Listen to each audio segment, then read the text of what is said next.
name is Lisa Lingo, and I want to thank Suzanne Ricketts for asking me to be a part of the day number 14 of the Women's March. Thank you, Suzanne. She knows how this kicks me out of my comfort zone and stretches me. But God has done so many amazing things in my life and in my marriage, and I pray that this testimony will reach the heart of someone. God's been showing me over the years His love for me, and it's been a journey. But once you know that you are loved by your Father, it changes everything. My husband and I have been married for 25 years. We have 3 kids and 2 amazing grandkids. But most of my life I spent striving and thinking I'll be loved if I'm good enough, if I keep the house clean, or if I work hard enough, or if I keep the peace, or if I look a certain way, I'll be loved. But in looking back in my journal, I see where I would cry out to God and, Lord, fill this empty place inside of me. And I would cry out, Lord, just help me to be bold and not timid. Help me to speak out without fear of sounding stupid or being condemned.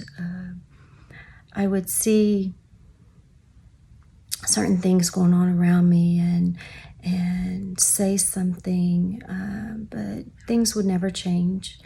So I would wear my mask and put a smile on my face and realize this is my life, and I'm just going to work hard and I'll be loved that way. But God heard my cry, and He heard my prayers, and He saw His daughter hurting, and He rescued me. On April 3rd, 2017, I had an entry in my journal. It says, I pray, Lord, that you will speak to me and show me what direction you want to take me. Show me what you have for me. What areas of my life still need to be healed? What are things I need to lay down? Walk with me and talk with me. Let your thoughts come alive in me so that I could speak what you want me to say.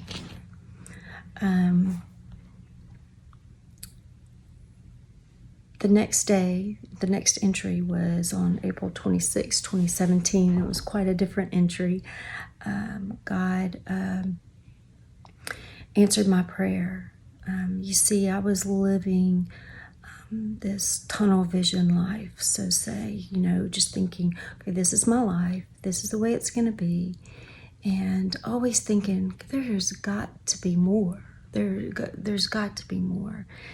And God had this bigger picture for me and my marriage and my life. And my normal came crashing down.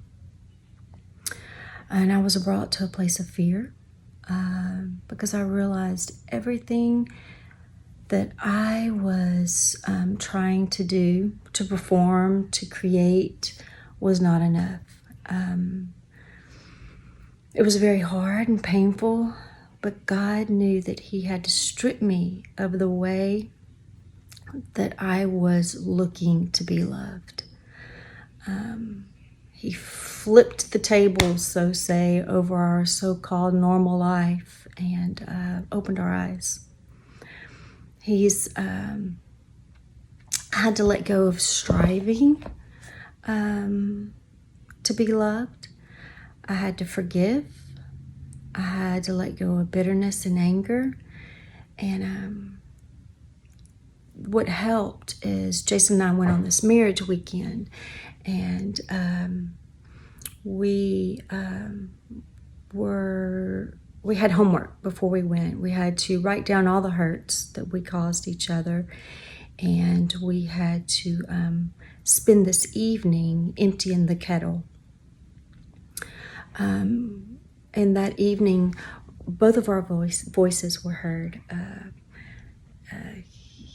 he was able to tell me the times that I hurt him, and we got to cry and we got to forgive, and vice versa. I was able to open up about the times that I was hurt, and it was just such a beautiful time, because all the walls that we built around our marriage came crashing down that evening. And it was all exposed, and where the accuser had no more hold in those areas. The walls I built around my heart to protect myself were knocked down, and God filled that place that the enemy occupied for so long.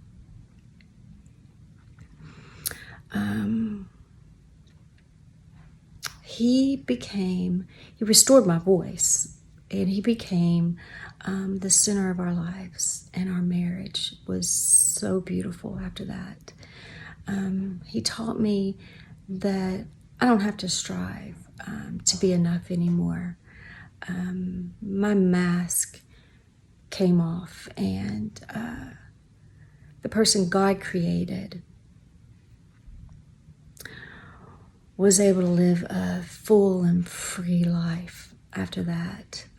I left the pit that I called paradise, and you really don't know the difference until you step out and step across and let the unconditional love of God just flow through you. And then that love can flow out so you can love well. It's literally river of living water that flows through you.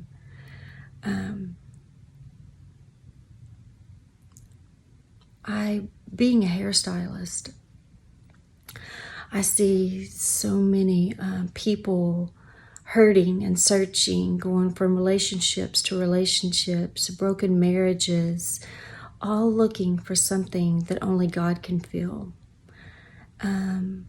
Looking for love with other broken people. But when your eyes are open to the absolute love of your Father, everything around you changes. How you see the world changes. You don't have to always strive to be good enough. The enemy wants to keep us unaware and dead to what's going on around us. And God says to wake up. To wake up. That He has so much more for you. The Word of God is so full of His love for us, His unconditional love for us.